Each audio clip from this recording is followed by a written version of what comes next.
a successful black woman, she's a fit black woman. And that's not the average of us.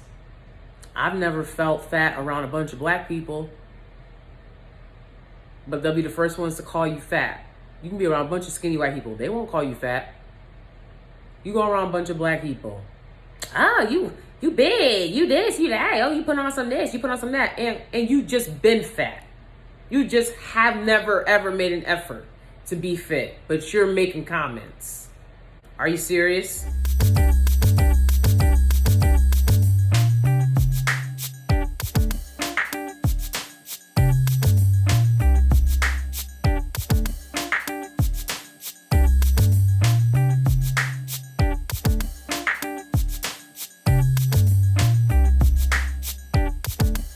What's up, Steelies? Welcome back. Can fat black women be attractive?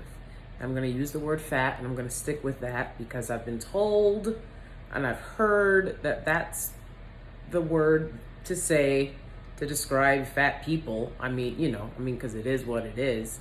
Some people are overweight. Ideally, there is this perfect weight. People can be overweight, people can be obese, people can be morbidly obese. I got a comment under one of my last videos about my weight, basically. It was like, you big as hell, but you look nice, kind of thing. And I was telling my husband about it, and I was like, honestly, I don't know if it could be one of my family members trolling me, honestly. Like, that's just like the way that I've been talked to and treated my entire life for some bizarre reason. Because someone said on Twitter the other day, and it's so true, like family members that maybe the main one's overweight, but want to stay commenting on your weight and what you weigh every time they see you. And I think especially when I did the work around a decade ago to start losing weight and working out and be in the shape that I want to be in, it was not well received. So I found it to be a very tumultuous process because working out is hard, dieting is hard, exercising every morning, crack of dawn, that is difficult work. Then you're working with a trainer who, if you eat a vitamin gummy, is gonna be like, that's sugar. When it's like, I don't need a bully, I need a trainer, right? I need someone that is not gonna try to bully me, but is going to give me, encouragement throughout this process. And I've worked with several trainers, and besides one woman trainer that I worked with who is an acquaintance who I liked a lot, I hope she's still in business because I think she's very inspiring. Besides this one particular woman trainer that I've worked with, all the other trainers I worked with have been men, and they have been bullyish. It makes you feel like crap to go in and see them and be like, yeah, I had a slice of cake or I had a drink. I'm in fucking New York. They will remind you like, okay, but I thought you had goals. I thought you had goals that you wanted in life, right? So like, you're just playing yourself. And it's, that can be difficult. When I first started losing weight in undergrad, people, commented like, oh, wow, you look a lot better, right? And, even middle school, high school, my whole life, people would comment on that I was bigger than the average kid. I didn't think I was the fattest kid around. I don't think I qualify for gastric bypass surgery. I don't know if I even qualify to get the sleeve surgery, a VSG, I believe it's called. But I know that my body fat at this weight that I'm at is high. So I feel like where other people can be a heavier weight and people leave them the hell alone, I've just always been picked at and compared, having two sisters who were, for the most part, generally smaller than me, though there have been times when I've been smaller than both of them. Being compared to them, plus they're lighter skinned than me, constantly being compared to them by other people. I just didn't feel the need to compete with my sisters, even though that sentiment has not been reciprocated. I didn't feel the need to compete with my sisters. So I just didn't care that people were like, but they're thin and light skinned. I'm like, well, there's nothing I can do. I'm over here. I'm eating these Little Debbie snack cakes. They're the bomb.com. For the most part, I've given up Little Debbie snack cakes. I might have a phase where I'll have them for like a week or two out of the year. Constantly being told by people that I would be prettier or I would be more worthwhile if I were thin and fit enrages me so much that I don't want to get fit. Because I'm like, who the fuck are you? Are you perfect? Are you perfect? Anyone that's asking me to get fit or telling me to get fit, and there's no money behind it, there's not going to be more compassion from it, but it's, you'd look prettier, you'd be better, you'd be more worthwhile if you were fit. And obviously I know that you guys can see the difference because of my intro video. You can see various clips when I first started the channel, and I was like 60 pounds lighter than this. And that was a very hard weight to maintain. And as you guys have seen, you know, you can check on social media, you'll be like, oh, my favorite 20-something-year-old black women that are fit and beautiful, they don't want to show us, they didn't want to show me either. I didn't get cast a lot at that time. And that boggled my mind because I'm like, well, here I am, I'm the size. But unbeknownst to me at that time, several years ago, I didn't know that they weren't looking for attractive black women. So I would get dolled up at auditions and look like this and be fit. And I don't know if you guys have seen commercials, but there's not that many black women that are dolled up in this industry. I didn't realize they wanted a more natural, just woke up out of the bed kind of look. So not knowing that, because no one told me, unfortunately, I don't have any mentors in this game. I would love a fucking mentor. If you're an older actor and you want to be a mentor and you see this, please help sister out. I mean, I don't really know how to ask for that. So I don't know that many older, you know, black actors and whatnot, but I would love, even a white actor, it doesn't matter to me. I would love a mentor, right, in this game, because there's just, you learn so much as you go along. So anyways, I didn't get a lot of positive feedback when I first started this channel, and I was at that very, you know, my smallest weight. My family treated me horribly. I'll say that generally. All of them, no. But there was definitely an attitude of competition, and I wasn't told that I was beautiful and like, congratulations, all the hard work you did, even though whenever they're working out, I always support them. And me being fat my whole life, I never had been like, one day I'm gonna be skinny. I never walked around telling people that, but I always thought, you know, I'll get fit one day. It doesn't seem like it's, and then I figured out how.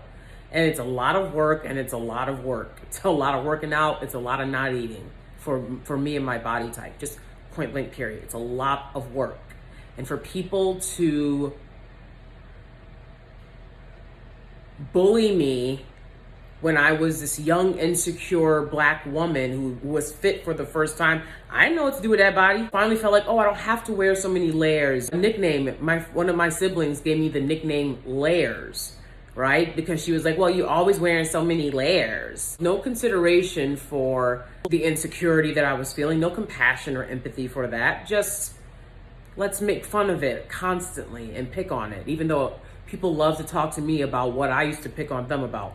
What about the things you used to pick on me about? Since you guys love to go back to childhood, that's for my estranged siblings who are basically like my biggest enemies and biggest detractors at this point. I don't think anyone dislikes me as much as they dislike me. So go ahead, you know, if you dislike me, now's a great time to be friends with them. My husband was very focused on his career, and as he still is. I didn't get any positive feedback in my life, my personal life, for being fit, as bizarre as that might sound. And I didn't get it in my professional life, right? I didn't get it with my career. And that was huge, to not be getting that type of positivity for something that you work so hard for. Now, did I get positivity from everywhere else? Yes, I did. Okay? Yes, I did, right? Guys were very helpful during that time. It was great. But I also felt like I had a bit too much attention toward me that I didn't like. I wasn't used to it, and I wasn't comfortable with it. I felt like men, you know, and I've commented on this on my other social media. I feel like women that are thin and fit, unfortunately, are a lot more vulnerable just because their size makes it easier for men to, you know, mess with them, try to kidnap, abduct them, right?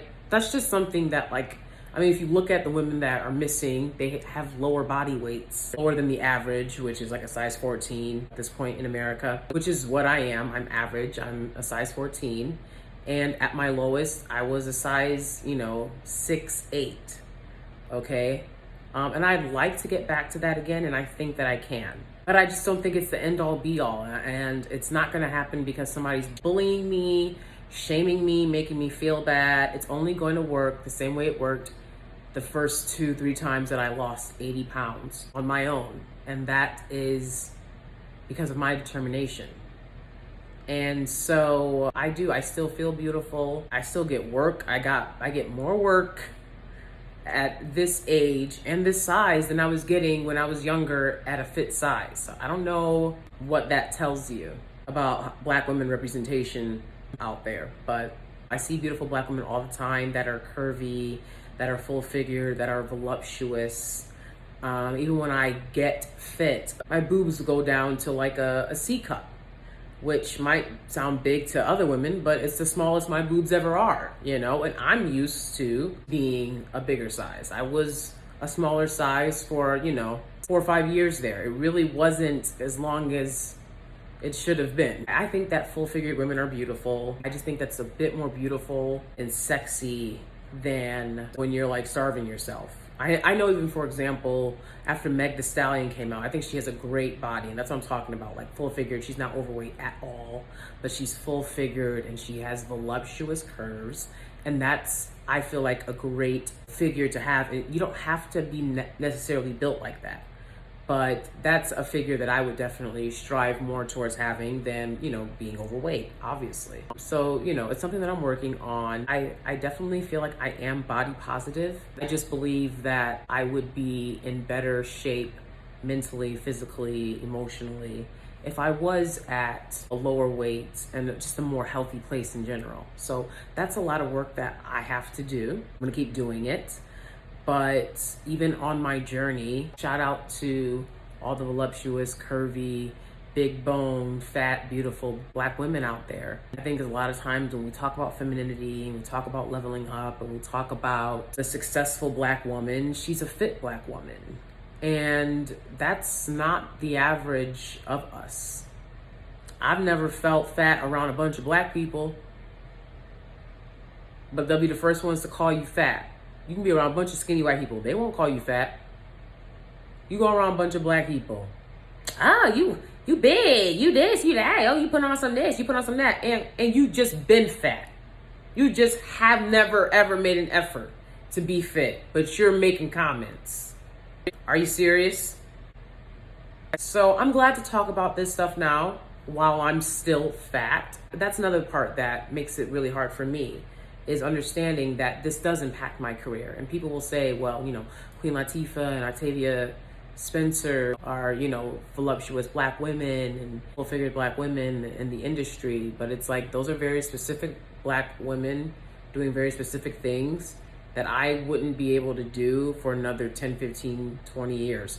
I don't want to wait that long to have a career. If being fit helps me to get my career going, that's what I want to do. And it's not something that's made explicitly clear when you're trying to be an actor either. It's very much implied, and some people will be clear about it than others. But any theater student can tell you, when you're training for theater, in America, they're not telling these kids that are paying $50,000 a year to train that you're too fat to come to school and give us that money. No, they're not. Whereas in other places, I don't know if they still do this in England, but I know that they, would have like a system where if you didn't meet the qualifications every year, they would put up a new casting list, and if you didn't make the cut, you didn't make the cut, right? They don't do stuff like that here in America because they just want all the kids' money. I definitely think that fat Black women can be feminine. I'm one of them. Sorry I couldn't be super fit for you. I'm at a point in my life where I'm trying to heal through trauma that I never asked for. And that's more important to me than counting my calories for the day. I'm getting to the point where all of my goals are aligning, setting that tone and really getting down to work is very important. Right now, I'm taking physical therapy to realign a lot of things that are not aligned. But I'm doing groundwork so that I can get there. I think that a lot of Black women have weight issues for various reasons, but a lot of it stems from the negativity in our lives. And that's why when I talk about divestment, I talk about divesting from a mind frame. Divesting from a mind frame that says you are only worth what you give, and you're the constant mule, and you're the constant butt of jokes. There's no way I can have people in my life who, when I get fit, look at me and roll their eyes and say, oh, look how skinny you are. Or, oh, put on some weight and stay fit. I cannot do that. So therefore, I have to divest from that type of mentality and those types of people. And a lot of times that's women, sadly. That's it on this topic for now, but we're gonna definitely come back to it. Thank you so much for watching, and I'll see you guys next time.